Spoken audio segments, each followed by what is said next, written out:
अपनी पढ़ाई को लेके भी सेक्रीफाइस करते रहेंगे। हर चीज में हम जो है सब कुछ हम सह रहे हैं, सब कुछ कर रहे हैं। सरकार कर रही है, सरकार ने अच्छा किया होगा। रोड खराब बना दिए, कोई नहीं, गुजर जाएंगे। हॉस्पिटल में इलाज सही नहीं, कोई नहीं, मर जाएंगे। लेकिन यहाँ बात पढ़ाई की है, पढ़ाई मुझ तक नहीं है। पढ़ाई मेरी आने वाली नस्लों को भी करनी है। पढ़ाई हर किसी को औलाद को करने का। पढ़ाई ठीक नहीं होगी ना तो हमारा कुछ नहीं होना। हम वही नाली में पड़े रहेंगे। लेकिन हम पढ़ जाएंगे तो आप देखो हाल, देखो ऐसा हाल होगा।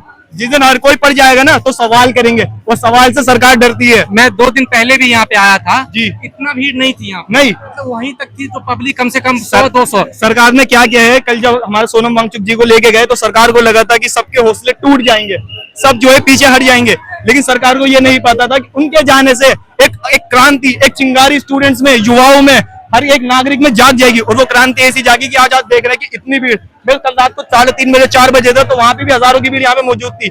और जितनी भी आज देख रहे हैं कल उससे ज्यादा भीड़ होगी। सोनम वांगचुक जी के जाने के बाद भी मैं यही कहूंगा कि ना हमारा मुद्दा बदला है, ना हम अपने मुद्दे से भटके हैं, न हमारे हौसले टूटे हैं, न हमारे हौसले टूटेंगे। हमारा मुद्दा आज भी वही है कि धर्मेंद्र प्रधान जी का इस्तीफा दे, सरकार जो है जवाबदेही करे, एजुकेशन में जो धांधलेबाजी को खत्म करे और बेहतर क्लियर, बिल्कुल क्लियर एग्जाम हो, क्लियर चेकिंग हो। सीबीएसई में जो भी गलती हुई है कि किसी का पेपर किसी को थमा दिया, किसी का रिजल्ट किसी को थमा दिया, ये दोबारा ना हो। बाहर में देख रहा हूँ, बाहर 3-4 किलोमीटर की लंबी लाइन लगी है। बहुत ज्यादा क्राउड आई हुई है बाहर। यहाँ पे गाड़ी का आने का भी रास्ता बंद कर दिया क्योंकि माशाल्लाह इतने सारे लोग आए, अल्लाह इनकी हौसला अफजाई करे, अल्लाह इनकी हिम्मत बढ़ाए कि जितने लोग आ जाए इससे डबल, इससे ट्रिपल, इससे चौवल, इससे 10 गुना ज्यादा लोग और भी आए। मैं चाहता हूँ, लोग बहुत आ रहे हैं, अभी मेरे भी 10-12 दोस्त और आ रहे हैं। मैं चाहता हूँ कि सब यहाँ पे रहें और जितना हो सके, जितना अपनी जात से हो। सवाल हमसे हमारा होगा कि तुमने क्या किया अपने देश के लिए। मेरी जितनी जिम्मेदारी थी, मैं अपना मरा नहीं हूँ भाई, मैं अपने घर से निकल के आ गया। जितना मुझसे हो सकता था उतना मैंने किया। तो मैं सबसे कहूंगा सब आए अपने घर से निकल के, यहाँ जरूरत है। जी भाई, आप क्या कह रहे हैं? आपको क्या लगता है कि कल सोनम वांगचुक जी को यहाँ से उठा के ले गया तो उनकी स्ट्राइक, भूख हंगर स्ट्राइक तुराने के लिए ले गया या प्रोटेस्ट को खराब करने के लिए ले गया? भाई सोनम वांगचुक जी को कल लेके गए ना तो रिपोर्ट यही आई है कि ना उन्होंने अपनी हंगर स्ट्राइक को, ना अपनी भूख हड़ताल को उन्होंने ना तोड़ा है, ना वो तोड़ेंगे। अब भी वो ऐसे ही है, निर्जल, बिल्कुल ऐसे ही उन्होंने अपनी हंगर स्ट्राइक को तोड़ा है, वो अब भी है। लेकिन कल हम यही कहेंगे, कल संसद समाज में सोनम वांगचुक जी आए या नहीं आए, वो एक इंसान है जो हमारे साथ थे, जो हमारा चेहरा बने था, हमारे लिए आगे आए थे। सब कुछ छोड़ के साइंटिस्ट, प्रोफेसर, इतने बड़े एक्टिविस्ट वो हमारे साथ आए थे। लेकिन अब भी कहना ये वो चले गए हैं, कोई मसला नहीं है। हम तो है ना, हम तो यहाँ खड़े ना, हर एक के अंदर सोनम वांगचुक, हर के अंदर अभिजीत दिपके। कोई भी इंसान इस मुद्दे से बड़ा नहीं है, कोई भी इंसान यहाँ पे इस मुद्दे से बड़ा है। सबसे बड़ा हमारा मुद्दा है। मैं सोशल मीडिया पे देख रहा हूँ बहुत प्रोपेगेंडा चलाए जा रहे हैं सोनम वांगचुक के कि वो चाइना के एजेंट है, ये है, वो है, वो साइंटिस्ट नहीं है, बस उस नाम पे आ रहे हैं। इस पे क्या कहना चाहते हैं? भाई ये प्रोपेगेंडा हमारे पास ना सबसे बड़ा हथियार है इस वक्त, सोशल मीडिया। उस पर कुछ भी दिखाया जा सकता है। IT cell, BJP IT cell और इसके जो जितने भी मीम कल्चर वाले हैं वो सब बैठे हुए हैं, वो फेक मीम, बुरे मीम सब बना के भेजेंगे। ये सोशल मीडिया सबसे बड़ा हथियार है। हम इसको अच्छा भी यूज कर सकते हैं, बुरा भी यूज कर सकते हैं। डिपेंड्स ऑन यू कि तुम कैसा यूज कर दो। तुम अच्छा यूज करना चाहोगे, अच्छा तुम इसके साथ बेहतर कर सकते हो, तुम सोसाइटी में चेंज ला सकते हो। अगर तुम नहीं चाहते तो सोसाइटी में तुम इसको और खराब कर सकते हो। सोशल मीडिया ऐसा हथियार है। तो अपनी जात से अपनी बिल्कुल कि सोशल मीडिया का भी सही यूज करें, अपनी पर्सनैलिटी का सही यूज करें। जितना हो सकता है, जितना हो सकता है उतना तो करें इस प्रोटेस्ट के लिए, उतना तो करें। क्योंकि ये ऐसा प्रोटेस्ट है जो आने वाली नस्लों को बढ़ाया जाएगा। पॉलिटिकल साइंस में इसका चैप्टर आएगा। क्यों? ये एजुकेशन के खिलाफ लड़ाई है हमारी लड़ाई एजुकेशन के खिलाफ। एजुकेशन सही हो, वो तो फेयर हो, वो तो ठीक हो, जब पढ़ना है वो तो जरूरी हो। जब हमारा देश गुलाम था, अंग्रेज के टाइम पे भी हंगर स्ट्राइक होती थी, प्रोटेस्ट होती थी, उस टाइम भी लोग सुनते थे, अंग्रेज भी सुनते थे आके गांधी जी की बात, नेहरू जी की बात। यही तो सवाल है कि पहले देश के बाहर के गद्दार थे तो प्रोटेस्ट हुआ करते थे, हंगर स्ट्राइक हुआ करती थी। अब तो सारे एक हैं, सारी एक कम्युनिटी, पूरे एक हिंदुस्तानी है। फिर प्रोटेस्ट की क्यों जरूरत पड़ रही है? फिर क्यों भूखे बैठने की जरूरत पड़ रही है? मैं सवाल तो यही है ना। इतना सा मुद्दा है कि सरकार जवाबदेही कर दे, सरकार जवाब दे दे। 21 स्टूडेंट्स की जान चली गई। मैं बार बार कह रहा हूँ, 21 स्टूडेंट्स की जान गई है। किसके नाम पर? एजुकेशन के नाम पर। किसके नाम पे? एजुकेशन के नाम पे, जो सबसे हमारा प्राइमरी हक है, सबसे ज्यादा जरूरी है। एक स्टूडेंट की भी जान नहीं जानी थी, एक स्टूडेंट की भी सुसाइड नहीं करनी थी। क्यों हुआ ये? नीट का पेपर लीक इतना सिक्योर होता है, इतने सिक्योरिटी के साथ वो पेपर जाता है, फिर वो कैसे लीक हो गया? सब पैसा है भाई, सब सरकार को पैसा कमाना है। सरकार को पैसे से मतलब है, सरकार को किसी चीज से मतलब नहीं है। ना तुम्हारे फ्यूचर से मतलब है, ना तुम्हारी औलादों से मतलब है, ना तुम्हारे अच्छे घर से मतलब है, ना तुम्हारे कारोबार से मतलब है। सरकार को मतलब एक ही चीज से कि सरकार की जेब भरते रहे, सरकार पैसा कमाती रहे। तुम नाली में पड़े रहो, तुम गिरते रहो, तुम मरते रहो। आप जैसे अंग्रेज थी और बीजेपी में आप क्या डिफरेंस देख रहे हो? दोनों ऐसे ही करके दोनों तानाशाही कर रहे हैं। ब्रिटिश हुकूमत ने हमारे पास सालों तानाशाही, सालों हुकूमत करी, डिवाइड एंड रूल पॉलिसी डाली। प्रोटेस्ट की हम शुरुआत देखेंगे, मैं थोड़ा सा वक्त लूंगा। प्रोटेस्ट की शुरुआत जो हुई थी, हमने सबने देखा होगा सोशल मीडिया पे कि यहाँ पे कुछ आए थे, कुछ कथित तौर के लोग आए थे जो खासकर घुस घुस के क्या कर रहे थे, हिंदू मुस्लिम उमर खालिद उनका एक ही प्रोपेगेंडा था कि वो किसी तरह से यहाँ पे कुछ लोगों पे यूएपीए लगा दे, आतंकवादी घोषित कर दे, नक्सलवादी घोषित कर दे। लेकिन मैं फिर भी कहूंगा शुक्रगुजार हूँ यहाँ के स्टूडेंट्स का कि उन्होंने ना हिंदू गर्दी होने दी, ना मुस्लिम गर्दी होने दी, और एकता की एक ऐसी मिसाल कायम की जिससे प्रोटेस्ट आज तक कायम है। मैं अभी उधर गया था हंगर स्ट्राइक की तरफ, एक 70 साल की दादी बैठी है वहाँ पे और बोल रही है मैं 15 दिन से यहाँ पे हूँ, बैठा हूँ, और मैं अकेले आई हूँ महाराष्ट्र से। मैं भाई पूरे हिंदुस्तान से लोग जमा हुए हैं, 70 साल की आपने देखी, मैंने कल 1 साल की बच्ची एक माँ की गोद में देखी, वो क्यों आई हुई है उसको कुछ नहीं पता, लेकिन वो भी अपने फ्यूचर के लिए, उसकी माँ उसको अपने फ्यूचर के लिए आई हुई। क्यों?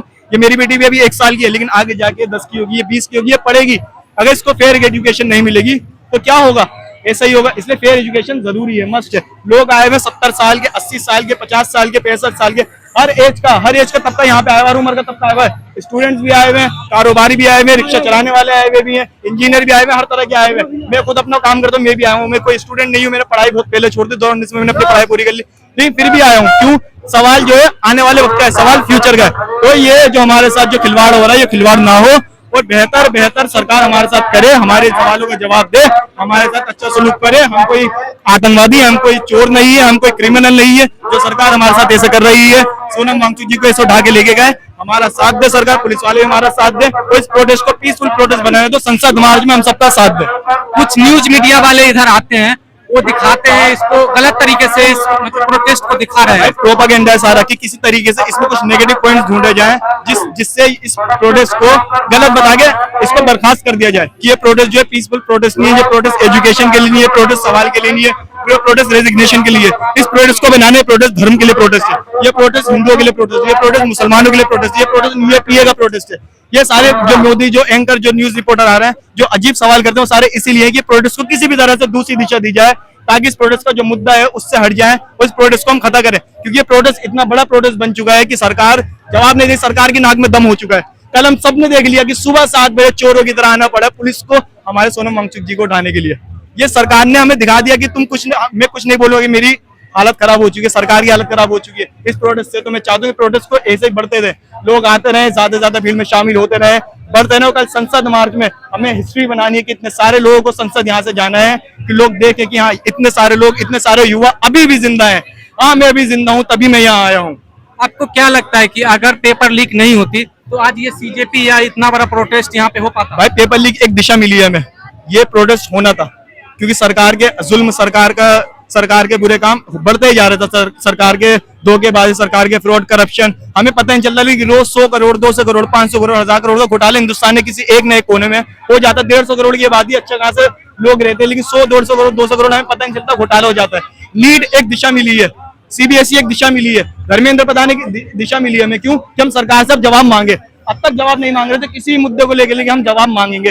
धर्मेंद्र प्रधान का काम है ये, शिक्षा मंत्री वो है तो वो इस्तीफा दे दे, इस्तीफा दे, जवाबदेही करें कि क्यों हुआ पेपर लीक, क्यों हुआ सीबीएसई के पेपर में धांधलेबाजी, क्यों हो रही है एजुकेशन सिस्टम इतना खराब, क्यों नहीं कर पा रहे अपना तो सही से काम ही तो करना है ना, पैसे उसी के मिलना है। जब वो काम सही से नहीं करेंगे तो कैसे बनेगा? हटाओ उनकी जगह, लगाओ किसी और को काम पे, लगाओ किसी, वो करेगा ना काम अपना। इनसे काम नहीं होता, इनको हटाओ। हमारा कहना है इनको हटा दो, भीड़ है ये सरकार के लिए, कुछ सरकार ने भीड़ जमा कर रखी है जाहिलों की, जिनको कुछ काम नहीं आता अपना, उस जाहिलों की भीड़ से सरकार जो है सरकार चला रही है। ऐसी सरकार जिसको कुछ काम नहीं आ रहा वो सरकार ये काम कर रही है। यहाँ सारे पढ़े लिखे अच्छे, सब जानते हैं, बेहतर जानते हैं। धर्मेंद्र प्रधान से ज्यादा जानने वाले यहाँ पे लोग खड़े होंगे, हर एक बंदा उससे ज्यादा जानते होंगे एजुकेशन के बारे में। और जो एजुकेशन मिनिस्टर है उसको घंटा नहीं पता कि एजुकेशन क्या है, एजुकेशन कितनी जरूरी है, एजुकेशन हमारा कितना, कौन सा बेसिक हमें राइट है। मैं सोशल मीडिया पे देख रहा था, ट्रेन भर भर के लोग आ रहे हैं, दिल्ली चलो के नारे लग रहे हैं। बिल्कुल भाई, बहुत सारे हिंदुस्तान से, पूरे हिंदुस्तान से लोग इस प्रोटेस्ट को सपोर्ट करने आ रहे हैं। आज ही नहीं, रोज आ रहे हैं, रोज लोग आ रहे हैं, रोज ज्यादा से ज्यादा भीड़ में आ रहे हैं। और यही है कि लोग आते रहे, सपोर्ट करते रहे, अपना सपोर्ट बढ़ाते रहे, लोग भीड़ बढ़ती रहे। भीड़ जितनी बढ़ेगी उतना सरकार को पता चलेगा कि हाँ इस बार तो मुझे इस्तीफा उसका दिलवाना ही होगा, इस बार तो मुझे पीछे हटना ही होगा। अगर सरकार इस बार पीछे नहीं हटी ना, तो ये बात भी सुन लो, अगर हमने ये प्रोटेस्ट हमारा फेल होता है तो हम फिर सरकार के खिलाफ कभी आवाज नहीं उठा पाएंगे, हम भी कभी सरकार के खिलाफ खड़े नहीं हो पाएंगे। अगर हमारी ये प्रोटेस्ट फेल हो गया, ये प्रोटेस्ट को हमें जीतना, इसके लिए हमें आगे लेके जाना, ये बहुत जरूरी है हमारे लिए। करे हमारो वाला सीन है, हमें करना है या मरना है, लेकिन हमें करना जरूर है। इस प्रोटेस्ट को पूरा करना है, इसको हमें छोड़ना नहीं है बीच रास्ते में, सबको हिम्मत बना के रखनी है।